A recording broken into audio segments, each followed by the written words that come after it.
د خیبر پختونخوا حکومت د رمضان د پیکج اعلان وکړو. که تاسو کتلی یو پیری پکې فری آټا چې دا هم ورکړو او فری آټا چې دا ډېرو کسانو ته میلاو شو وه. پروس کال نه او بل کال چې دی فری آټا سکیم چې دی هغې شروع کړو نو هر یو کس ته چې دی وړه میلاو شو په هغې کې. بیا پروس کال چې کومه روژه تېره شوې وه نو په هغې کې د 10,000 روپو اعلان کړو.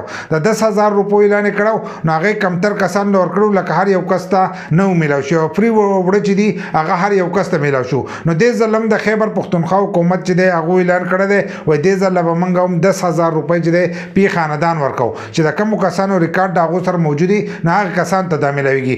پری آټا چې دی هغه هر یو کس له ورکوله خو چې د کومو کسانو ریکارډ موجود و د کومو کسانو چې ریکارډ نه موجود نه فری آټا چې دا ورته هم نه میلاو شي. نو دې ځل چې دی 10,000 روپۍ به په دې روژه کې تاسو ته میلاویږي او اکثر دا پروګرام چې دی دا د روژې نه مخکې شروع کېږي. نو ګورئ که ستاسو په علاقه کې شروع شي نو خپلې روپۍ چې دی دا راواخلئ ځکه دې ځل به تاسو ته اضافي 10,000 روپۍ چې دي دا به تاسو ته میلاویږي او دې چې دی دغه ریکارډ د احساس کفالت پروګرام او د بېنظیر انکم سپورټ پروګرام نه چې دی دغه ریکارډ رالی او د هغې په تور باندې چې دی تاسو ته دغه پیکج چې دی دا میلاویږي. نو دې ځل په پروژه کې چې دی تاسو ته د خیبر پختونخوا د حکومت د طرفه 10,000 روپۍ چې دی دا میلاویږي خو دا محسوس کسانو ته چې دی هغو ته میلاویږي.